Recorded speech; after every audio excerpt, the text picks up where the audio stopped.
Hey guys, what's up? Two-wheel turbine. Today I'm on the beautiful KTM Super Duke R, and we're going to be talking about whether I should have saved up a little bit more money, been a little bit more patient, and gone with the Ducati V4 Streetfighter instead of the Super Duke R. So in today's video, I'm going to give you my opinion on that, and yeah, stay tuned. Alright, so recently over, I believe, at MCN, Michael Nevesi, one of the best moto journalists out there, compared all the new Super Nakeds. BMW's new S1000 single R, which I've ridden the previous version and I absolutely loved it and was actually close to getting that instead of this. But so he had everything there. I'm trying to think. He had the new Aprilia Tuono. He had, of course, the Super Duke, the Ducati V4 Streetfighter. He had, let's see, what else? I'm definitely missing something else. So I was watching that video, and the way he ranked them was the Aprilia came first, which isn't a huge surprise because usually the Tuono does come first.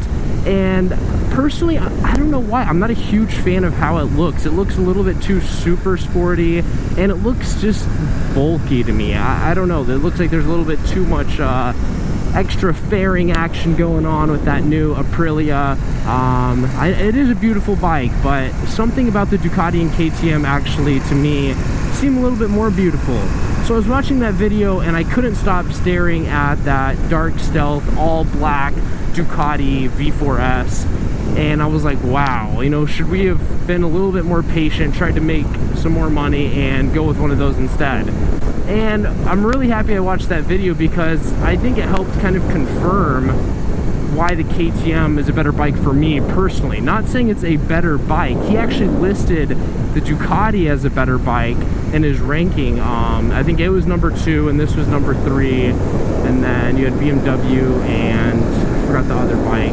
Yeah, so I was like, what, KTM, like, you really ranked this Super Duke Ducati? You know, when you have a bike, you kind of get sentimental to it. So if someone else kind of puts it down, you know, you as a rider kind of sometimes feel hurt. So it made me want to think about, should I have done this instead? But what really sold me on the fact that I think I made the right choice is he said one of the downfalls or cons of this bike is a pro in my book, and he was saying it's just too crazy and too just always on it for the average person. Like, it's just always wanting to just go, which is perfect for me. That's why I love the Super Duke. It's just always angry, it's always upset, wanting to go,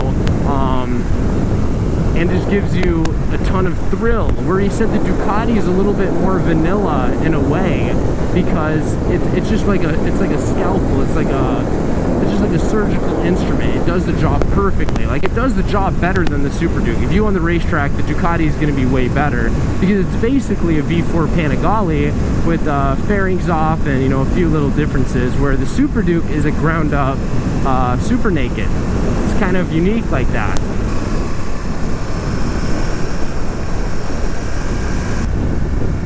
Yeah, it just seems like with those Ducatis, they're amazing. They go from, you know, point A to point B extremely fast around a racetrack. They just fly around, right?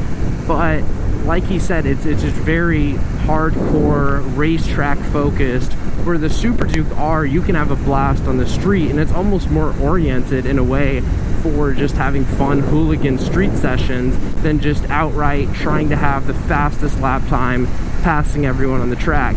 You know, the Ducati, the guy riding the Ducati, this is how I think of it. The guy riding the Ducati is probably going to be faster than you on the Super Duke, but I bet you're going to be having a bigger smile on this bike. Just the way this bike powers delivery, delivers power, and the character of this engine and everything. Another interesting thing about the Ducati that I didn't realize is he said even though it's a V4, the way the computer tells the engine to fire, it actually basically works like a, you know, V2, I guess, like this would be a big V-twin, right?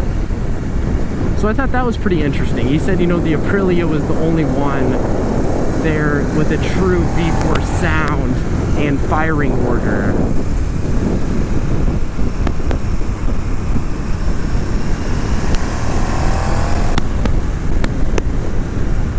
You know, I've had the chance to go to Dallas Ducati and check out the beautiful Streetfighters, V4 Streetfighters, and you know, I'm gonna be honest, it probably is more beautiful than the Super Duke. It's really hard to argue art and beauty when you have a Ducati. Those bikes, you go into the dealership and it's like, it doesn't seem like a motorcycle dealership. It seems like they're selling art as well, right? So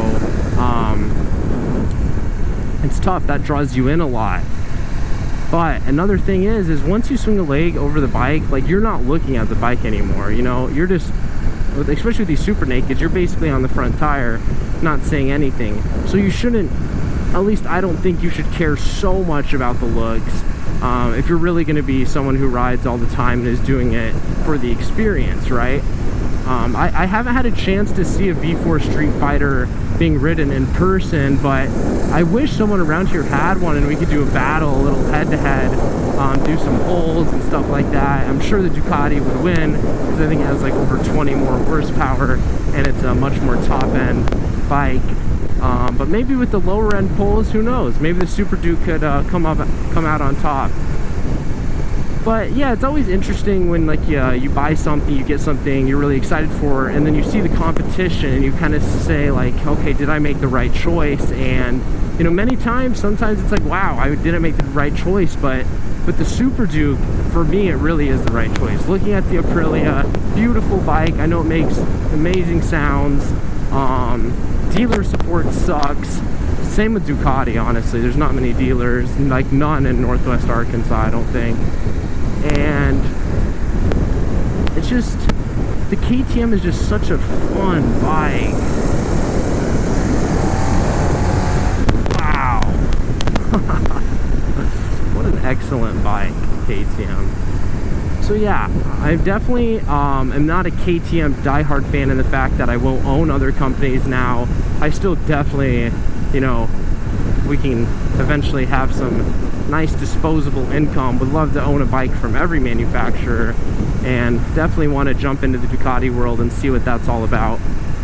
But yeah, this video just kind of wanted to talk about if there was any buyer's remorse with the Super Duke, and instead, you know, kind of wanting to go to the Ducati, but I definitely do not feel that. So if you're looking into the Super Duke, I hope that helps confirm maybe you're wanting, and confirm your belief in getting this bike. And it really is, you know, my experience with it is a true testimony for how amazing this bike is. I have about 3,000 miles. I've had it ever since it's brand new, so it's really, truly my baby.